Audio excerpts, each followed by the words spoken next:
Good morning, good afternoon, evening to all the colleagues present here and joining online to our morning session in Seoul on sustainable finance. Thank you for making time and joining us for the session. We have four speakers, key experts in sustainable finance, talking about our work in different regions. We have Sergio Duarte talking about our work in Latin America. He's joined us from Mexico and he's joined us here.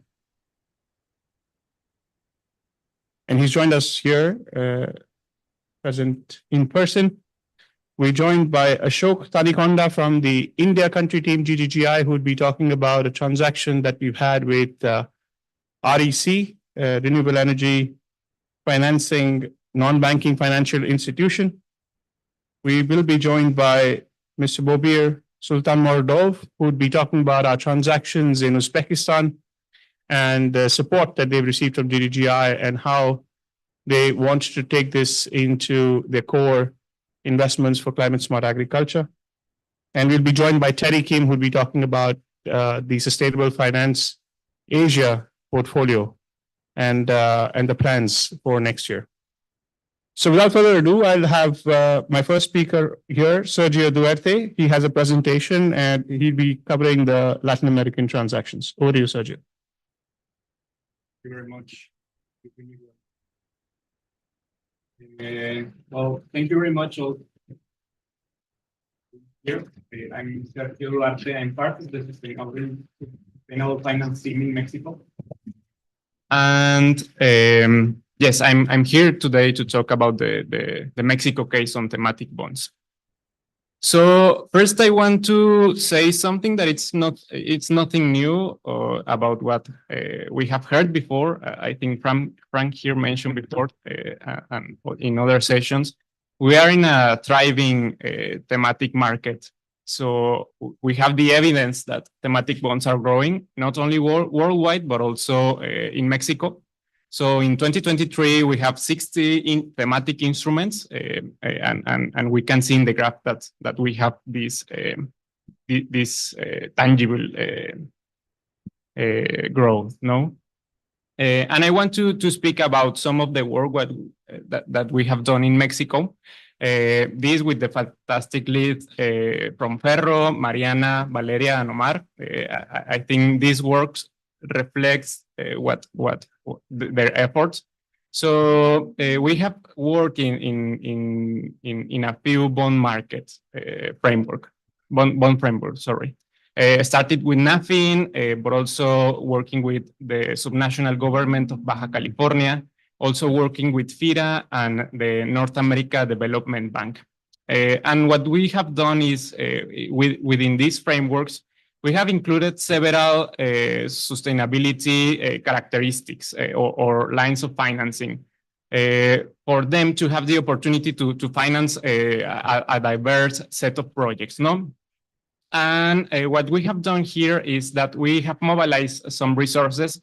And I want to highlight from this slide that in terms of GGGI KPIs for us, we consider the first emission, no? But we are here seeing the enabled conditions that we promote.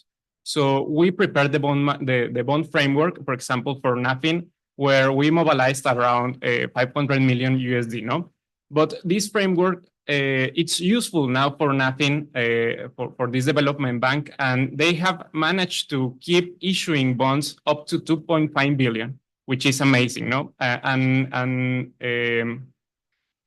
Now what we see is this challenge of reporting, no?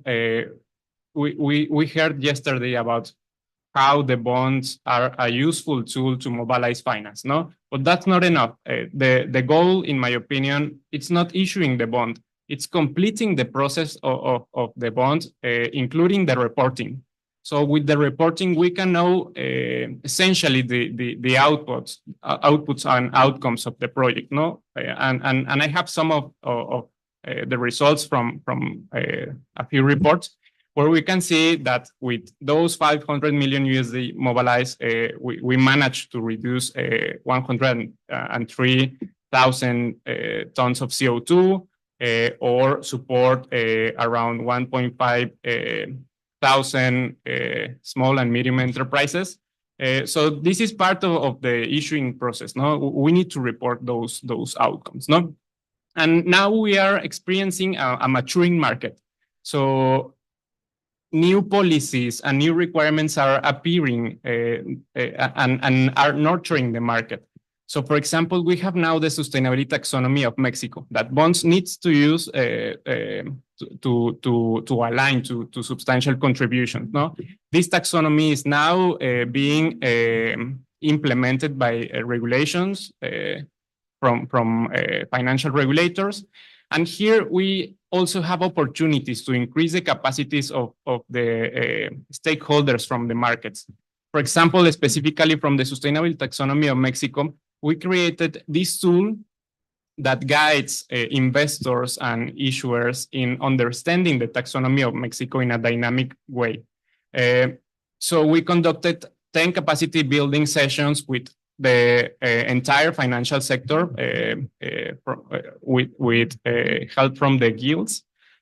So we spoke with everyone about how to implement the taxonomy of Mexico in issuing bonds. No, and in my perception, these sessions were well adopted, and the stakeholders really like them.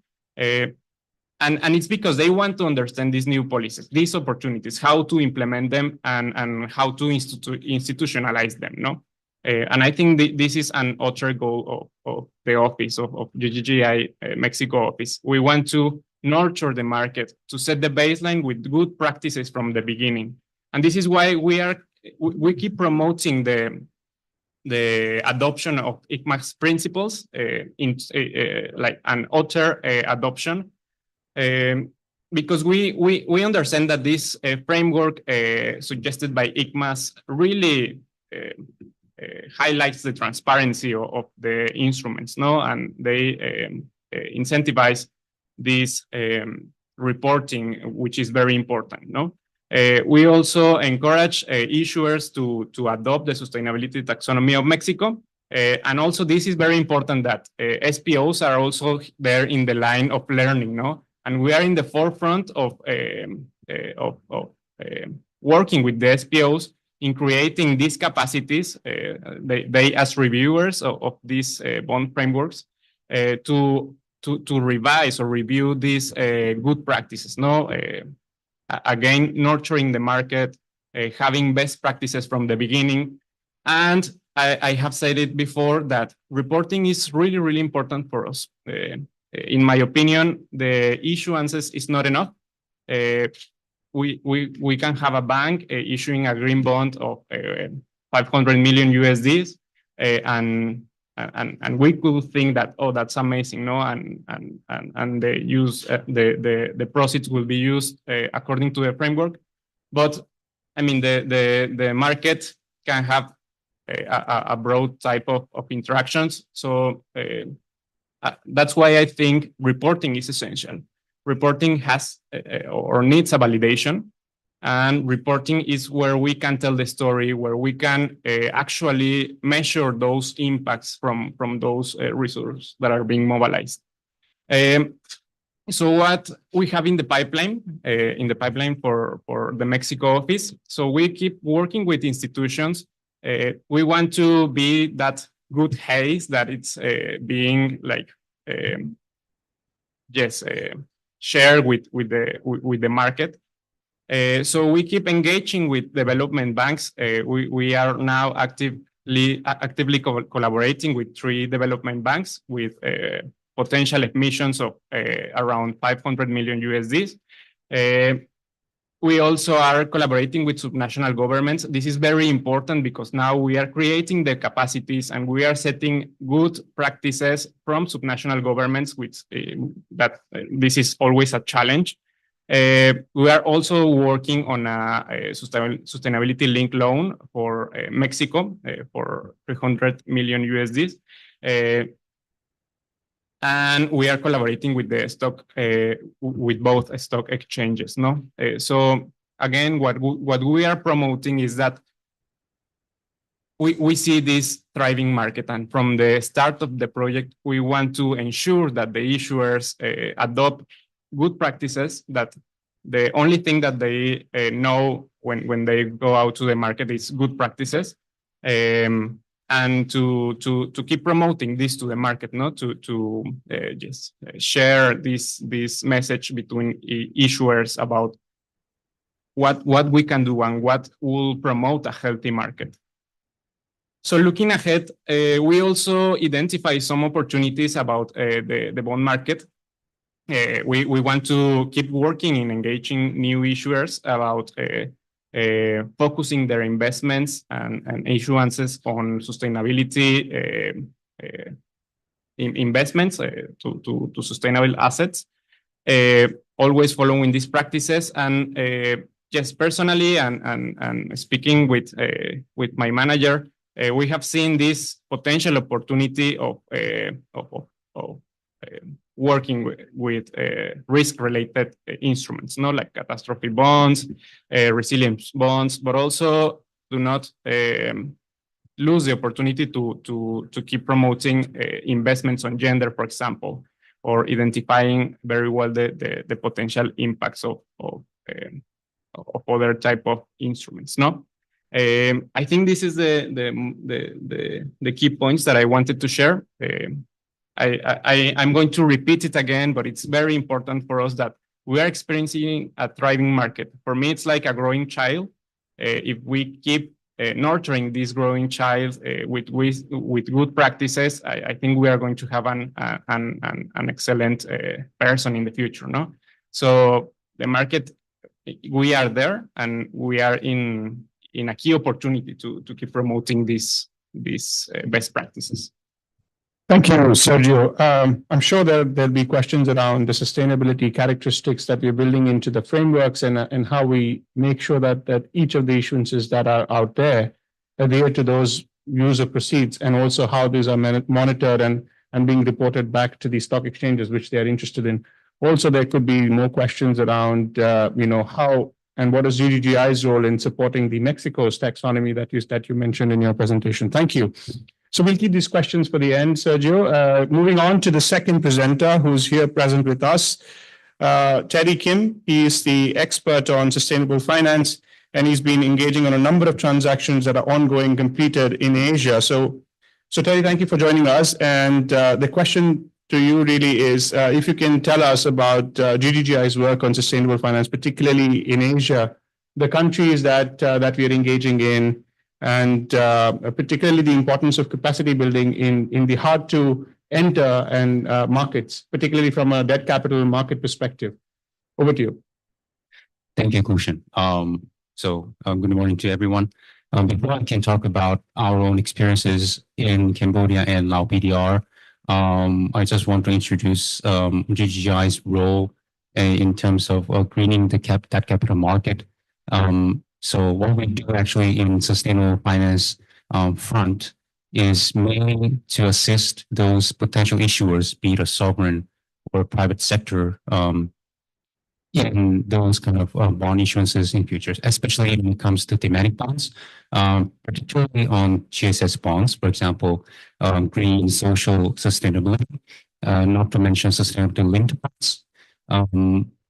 GGGI is committed to really helping those issuers who really want to raise the capital based on their needs, and also based on the projects that are currently to be implemented in future. So just to give you a little bit of background on our program, I'm part of the Global Trust Fund team, whose donor is actually the government of Luxembourg, which consists of 3 ministries: the Ministry of Finance, Ministry of Environment, and also the Ministry of Foreign Affairs. So these 3 ministries make up as a Global Trust Fund board, which approves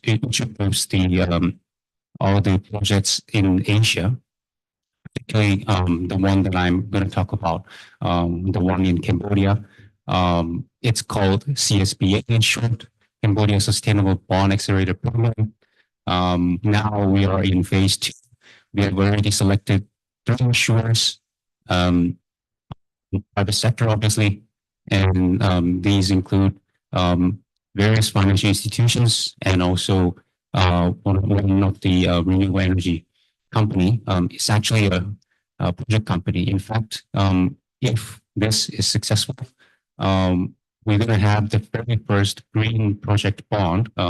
So the green bonds generally are corporate bonds, but we're here to make the project bond possible by having first, in terms of the bond issuance process, we have to have what is called the bond framework as a prerequisite. So GGI's role here is to really help them draft. Of course, GGI is not the one who's going to draft the framework per se, but we're going to assist those issuers in helping these framework come into reality. And that's a prerequisite for all those thematic bonds.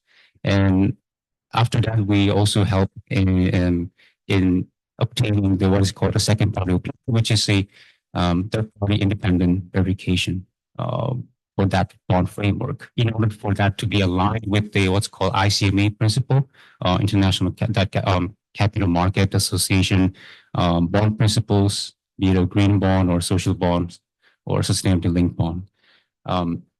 So that's one of the things that we do. I have to skip some of the details because that's going to take a lot of time to explain. But if I can move on to the one that we are implementing now in Lao PDR, we have, before I mentioned the Ministry of Economy and Finance capacity building in Cambodia, Lao PDR, we are also implementing some pilot program. We have selected one issuer from the private sector, it's a bank. The details to be announced, but we just started the kickoff meeting with them to make them understand what is really needed in order for them to issue any green bond. So this is where the gap actually has to gaps are identified, because first they want to issue a green bond, but they question themselves, what is the green bond exactly? And why does it has to be based on those green projects? This is the really fundamental gap GGI has to step in to really assist those issuers in, because these issuers, they really require some of the things that GGI actually has to GGI has to really step in and really help. So before I mentioned about those Cambodia sovereign work, basic knowledge, that's the first thing that we need to actually teach them in. Second is something that we really cannot step in and help, which is the attitude. But this is kind of a long-term commitment that we have to stick together as one. The reason why it is the case, because simply they want to raise the debt based on their financial situation, not based on the project. But when it comes to the project identification, it's more of them. They already have those projects in place, but in fact, they just don't have the know-how to actually identify them. So GGI is definitely the one who can intervene in that scene. Just question, if I'm exceeding time, just let me know. For the software, we have Ministry of Economy and Finance in Cambodia, where we have conducted various capacity building in phases. It's sort of training that we conduct in a very formal manner in partnership with UNSCAP. So those capacity building involves all the bond issuance, explanation on the bond issuance processes, ranging from identifying the capital needs all the way to the post-issuance reporting. Especially this is the case. The post-issuance reporting is something that every issuer, including sovereign, sub-sovereign, is not familiar with. So these knowledge and the practices. This is something that GGI has to pitch for. Um, in the rare cases of the sovereign issuers who really want to issue, let's say, a very specific, like social bond, for example, not even related to green. In fact, the interchangeability of those projects between green and social, that can also be identified if delve into detail. So those are the cases that I faced personally when I traveled to Lao PDR in Cambodia. So hopefully I have addressed most of your question. Yes, you have. Yes, you have, Terry. Just to summarize, some key themes that are emerging from both the speakers here. One, the need of the enabling environment, and really the need to even support the issuers in classifying their projects in green, social, and the social sustainability linked bonds. I mean, it's also important that we observed in the market that many of the issuers have the projects, but they just don't know how to classify them and place them in the right buckets, which is a crucial intervention being that GDGI has been supporting. And of course, the enabling environment that GDGI has set up. We don't touch upon so much on the innumerable number of meetings that we have with the clients, particularly the government stakeholders, in just explaining them the needs. I mean, Sri Lanka, the amount of effort that GDGI has put in from at all levels, at the operational level to the senior most, to just explain to them the needs of an issuance and how that could be beneficial for the country, also leading to more important aspects such as the debt for nature, debt for climate swaps. So indeed, thank you so much for sharing your experiences. There would be more questions, Terry, coming over your way. Probably we'll wait for those at the end of the session. Moving on to our third speaker from India, getting from the regional, getting to more transaction-specific conversations with our speaker online, somebody who's been actively involved in the transaction, engaging with the stakeholder on the ground, REC. We have Ashok Thanikonda. Ashok, we have a set of questions for you. The first one really is, in the transaction, why do you think ring fencing of proceeds was so important, particularly in the case of REC? What was the challenge that we faced, and how did we come about ring fencing the use of proceeds for REC? Over to you.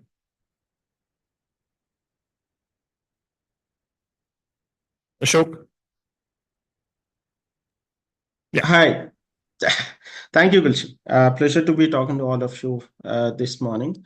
So ring fencing of proceeds, really, this is a very important element, especially as it connects to REC, which was previously called Rural Electrification Corporation. Just to give you a context, they've historically financed thermal assets also, right? And this is a very large government entity under the Ministry of Power. They had this mandate of energy access also. But increasingly, in line with the Government of India's targets of energy transition, they have been financing a lot of renewable energy assets. But they have, hence, it has been very important for the client and also for the investor community to ensure that, whenever a bond is raised, that there is no confusion about the proceeds, where they are going to. Are they also being financed or being used to finance the thermal assets? To alleviate those concerns, ring fencing of proceeds becomes extremely important as we transition from the thermal heavy assets to RE assets. Thanks, Ashok. There was a specific requirement from REC to look at the taxonomies, and I am aware that they were looking at aligning the taxonomies, particularly with the ICMA principles mentioned earlier by Mexico as well, but also to look at other eligible principles that they could align to, particularly the Loan Market Association and the Loan Syndication Trading Associations, particularly for the Asia Pacific transactions. So could you please elaborate on the implications of evolving taxonomies, particularly also taking an example of the REC bond issuance? Right. Again, this is a very important element of the framework, and also even in the reporting of the impact. What really is happening is I'm very glad that I'm able to use this term right now, conventional RE projects. We have come to a point where we are calling some of the RE projects as conventional, right? The solar and wind, when we call that, okay, our proceeds will finance green projects, it's very important to understand specifically what each kind of fuel is going to be, what is going to be its environmental impact. Fine, solar and wind, you may not have a lot of impact, but when you talk about biomass projects, right? What is the feedstock? Are you clearing forests to bring this feedstock? Are you using agricultural waste or municipal waste? So things like this become extremely important. I mean, some of these taxonomy elements can be, I mean, you know, you are the master in it, but some of these elements can be really detailed. Like, are you using electric vehicles to transport this biomass to the facilities, right? Investors are really committed to sustainability, and they would really like to know that their dollars are going towards exactly those kinds of operations and projects, and not really just, you know, club it all and say that, oh, we are able to greenwash, right? So in addition to this, there is a plethora of new renewable energy technologies that are coming up onto the scene. So hence the taxonomy becomes really, really important, whether it is, I mean, you talk about green hydrogen or floating solar, anything like that.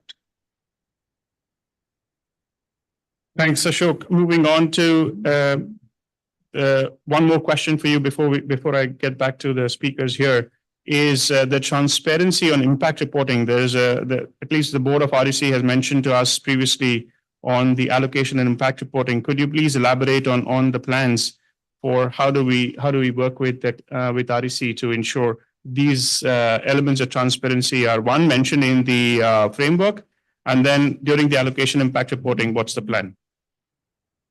Yeah. So again, extremely important. It's not just enough for you to invest in the right assets, you know, do good, but also talk about exactly what you have done, how you have done, for the investor community, both the existing ones and prospective investors, to understand that here is a credible pipeline of projects, here is a credible organization that we can bank upon, right? And to this extent, there are 2-3 elements. One is highly detailed impact metrics at the portfolio level. That REC, we have, you know, we're working with them to ensure that these metrics are going to be very clearly reported.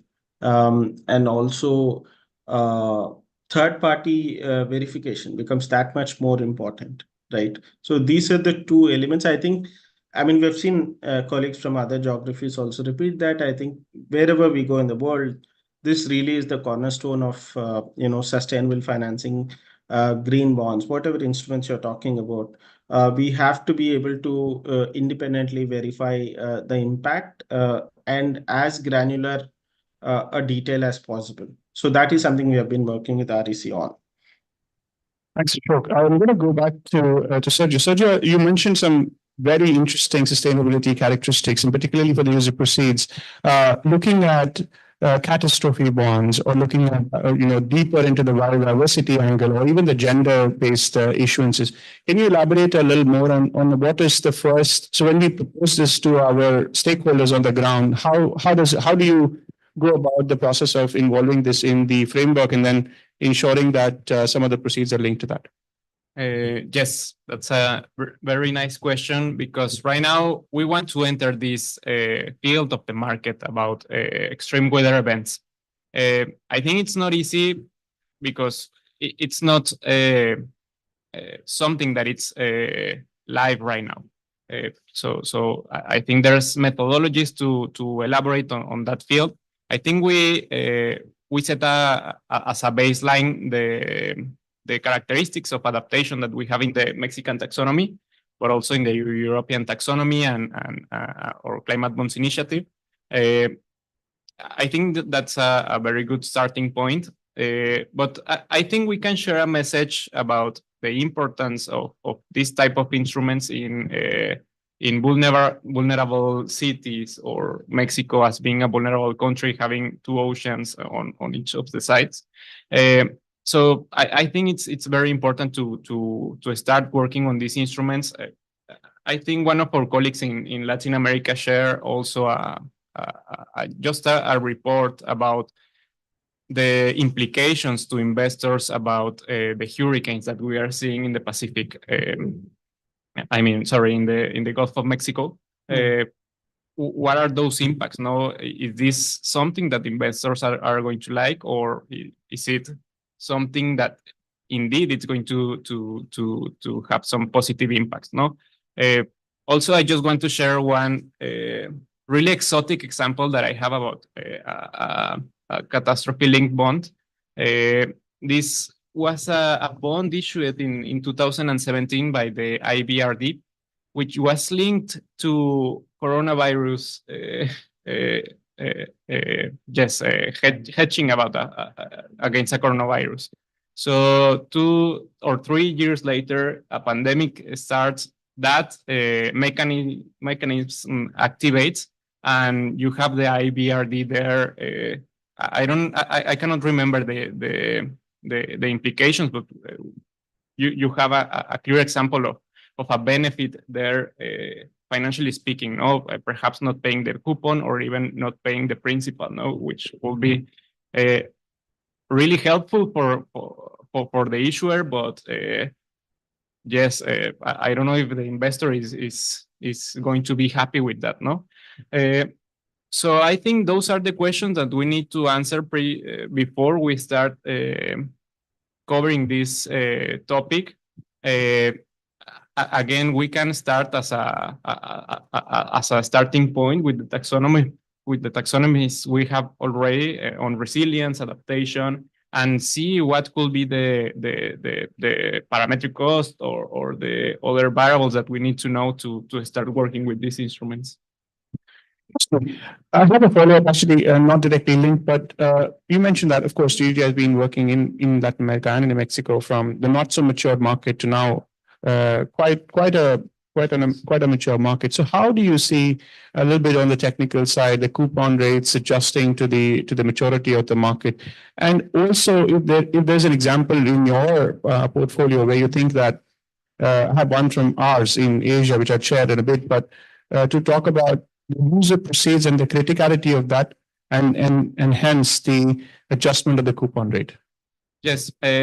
So currently, if we go into the Bloomberg terminal, we can see the greeniums from the bonds.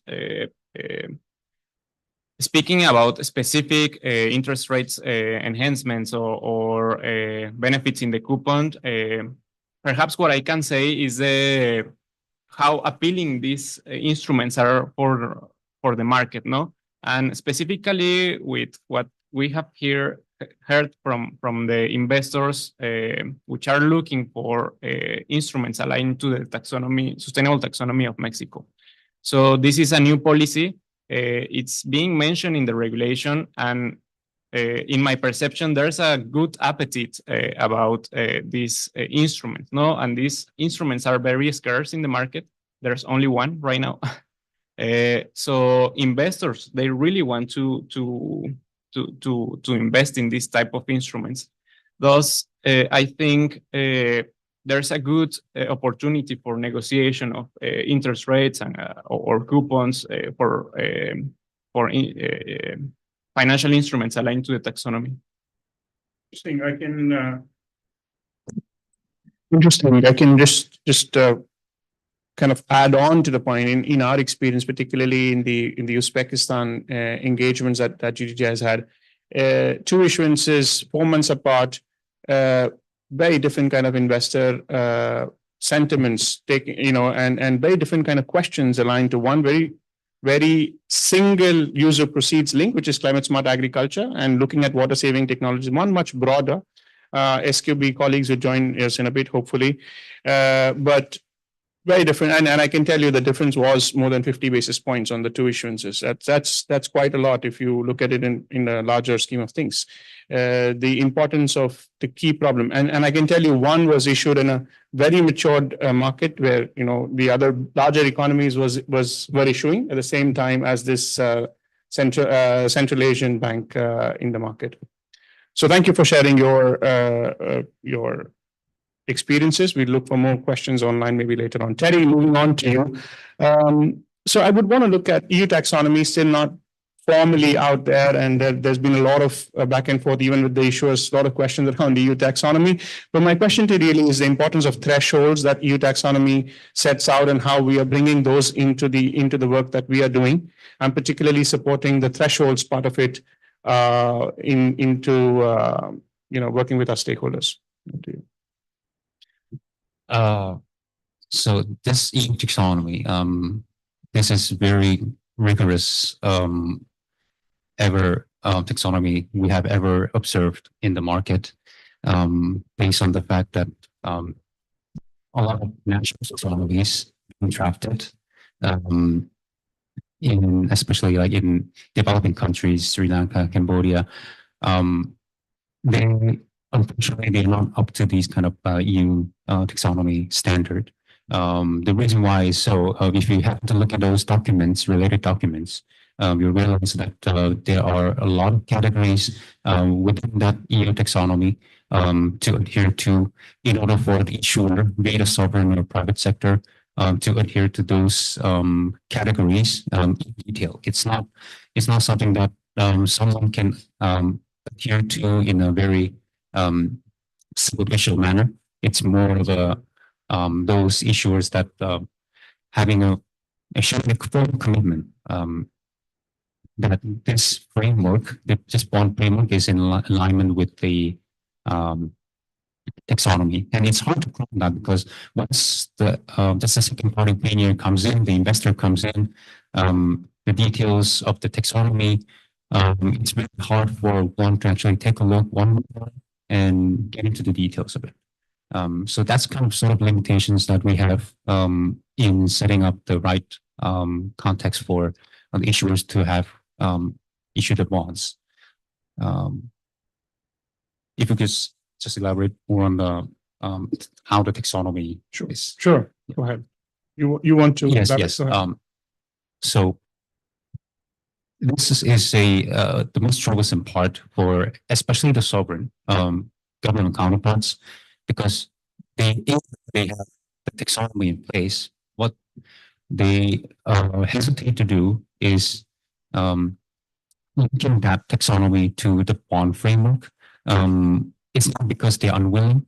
It's because of, again, back to the capacity building needs, it's a lack of their practices and knowledge in implementing those they are lined up in the taxonomy itself.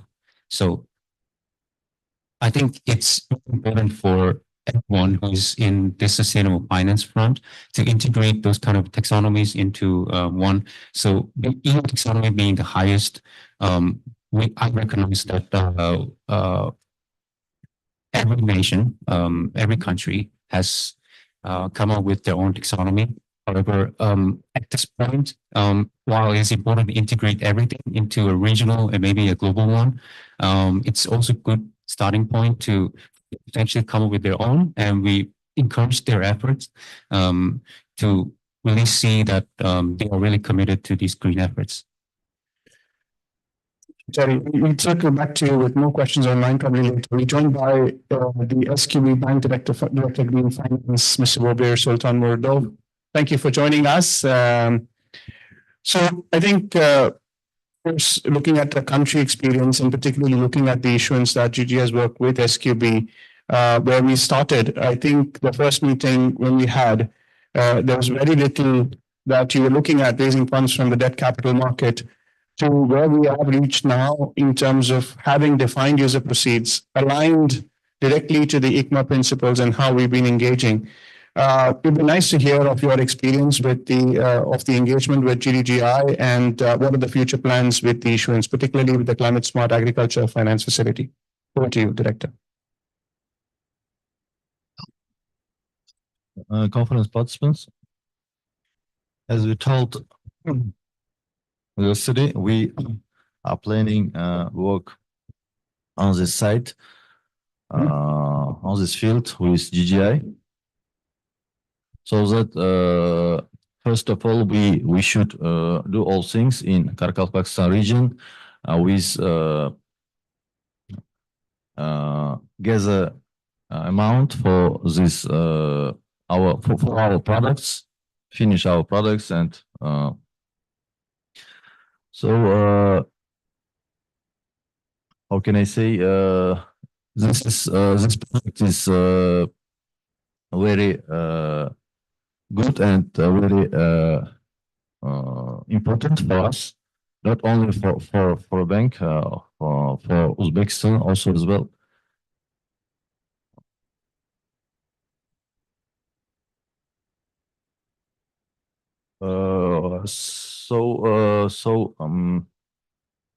In this field, our bank has good experience.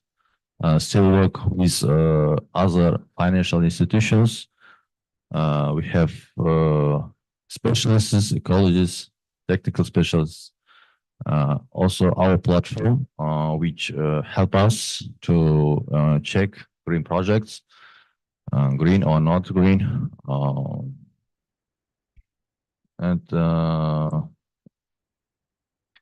many thanks GGF, top management, team Gulshan, Aran, Catalina, for their help and future achievements that will be done together. Thank you.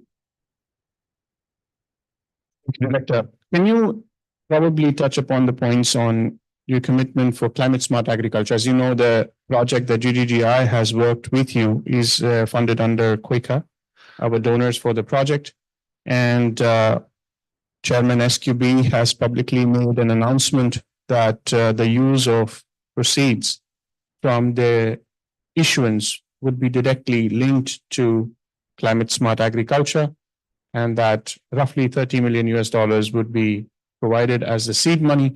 What are the plans to provide those funds, number one? And also the plans of adding more capital to the pool from other MDBs and also from BDB, which is the government of Uzbekistan money. Over to you.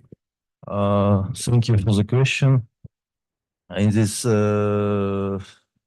area, we will participate with our own fund also, and we are going to talk MDB, also our local bank BRB.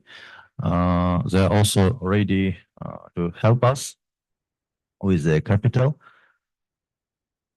And in climate agriculture, we also plan and issue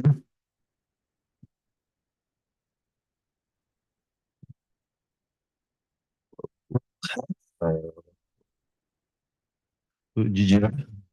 I hope. Really hope. Thank you. Thanks. We probably circle back with a few more questions for the director. I'm looking at the REC issuance. Ashok, coming to you for one question regarding the targets on renewable energy, particularly the 30% that the 30% by 2030, the REC target, right?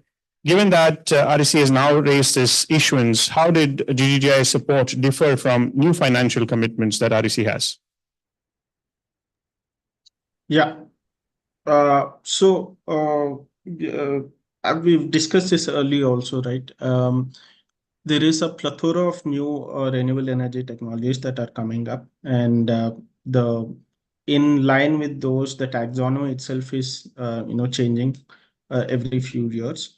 So it becomes that much more important as we look at this scaling phase, as I call it, from now to 2030. The enormous amount of capacity that's going to come up, the framework has to be nimble enough to accommodate these kind of technologies.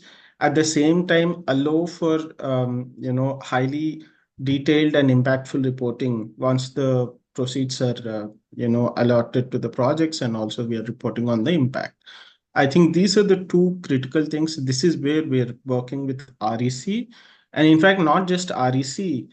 We have about $2 to $2.5 billion of pipeline with various national partners, national and subnational partners, either with NABFED or OHPC. We have SIDBI.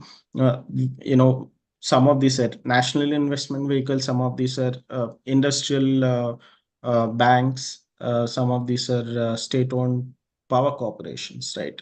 So all of these have massive capacities. So this element of framework and reporting is important for all of these issuances as we go forward from here. I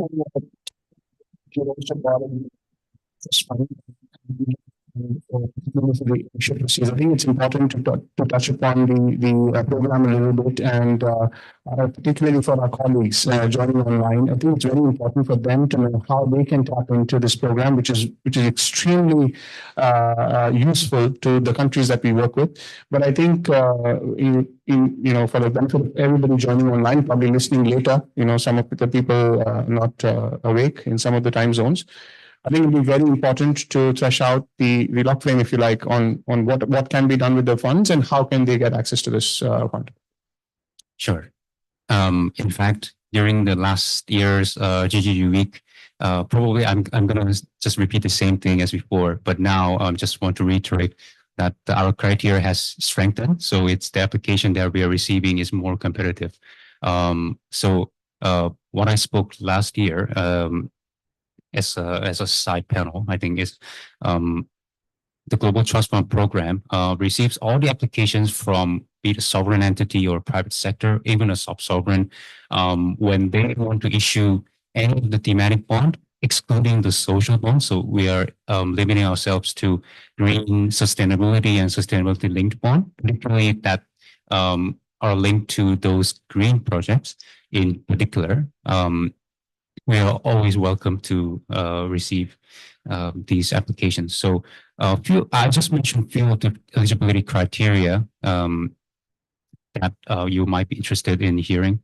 Number one is obviously if you are from the ODA country, meaning that you are currently in the assistance development, like developing countries or emerging markets, you are more welcome to apply. The contact details we can leave it separately after the session. So if you're in the ODA countries, definitely you are welcome. Second, the projects themselves must be green in nature. It cannot be social alone. The reason why it is because the Global Trust Fund Board, they particularly as a donor, they want to see the maximized impact on accelerating the green economy. Not to mention that, of course, social part is important, but they want to see particularly on the green front.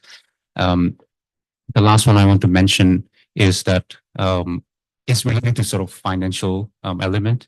So if you're looking to refinance the current existing asset, let's say you want to, you have the existing bond, you want to maybe refinance it by issuing new bond so that you can help with help yourself with the financial cost. However, this is not seen favorably in the eyes of Global Trust Fund Board because this effort is meant for all the new projects, to originate the new projects. It's not really to just purely replace the current existing bond with the existing capital with the new capital with the lower cost. So the purpose that we are seeing here is to really to see that to observe that the maximize impact globally, not only limited to the country itself. So when you make an application, please pay due attention to that one. Thank you, Terry. I'm looking at Director Bober here. Director, if you can explain to us the sustainable side of business at SQB.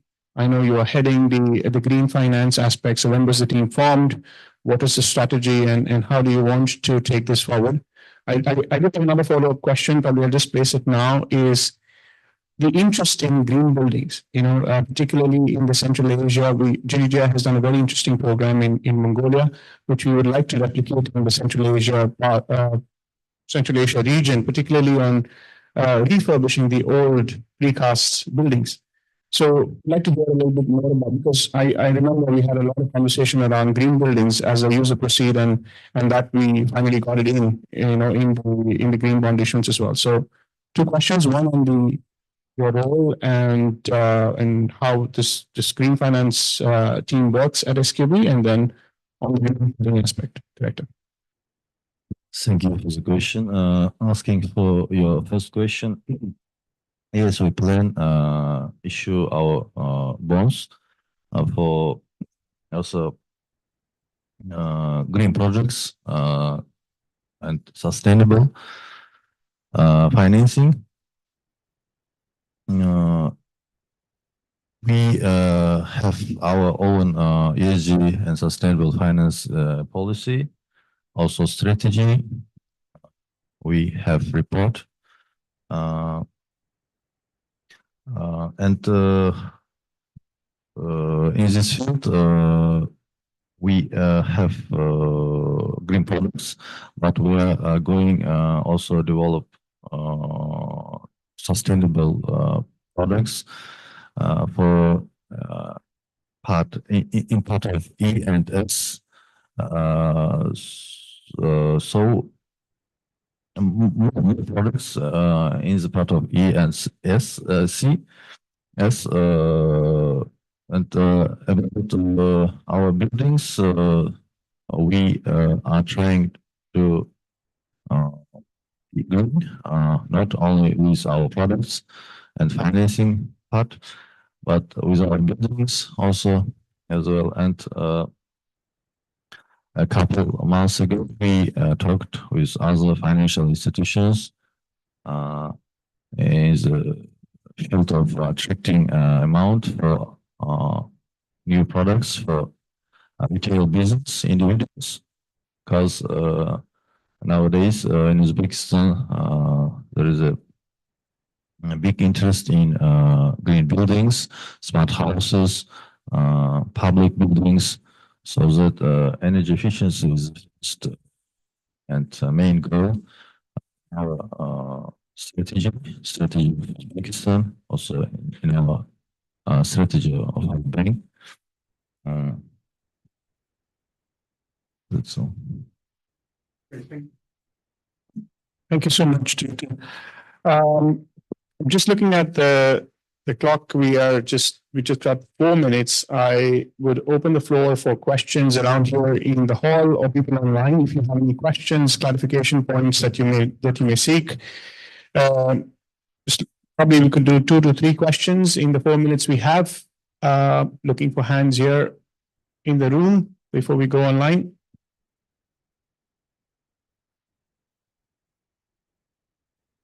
Okay. No hands here. Anybody online have any questions to our speakers? To mention, we have Mexico, Uzbekistan, India, and Asia representatives. Any questions linked to the countries or to the region? Sustainable finance in general?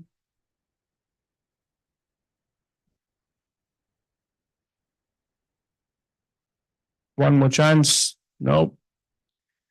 Cool. I think this is about it. And speakers, thank you so much for making time. It's been an excellent session. Thank you for sharing operational level insights. That was the objective, to get deeper into the operation level insights and not look at transaction from a stock exchange perspective. So thank you so much for sharing your views. And for colleagues online or people here, if you have any follow-up questions or would like to have interactions with the colleagues, they are around here the whole week. Thank you. Cheers. Thank you. Thank you.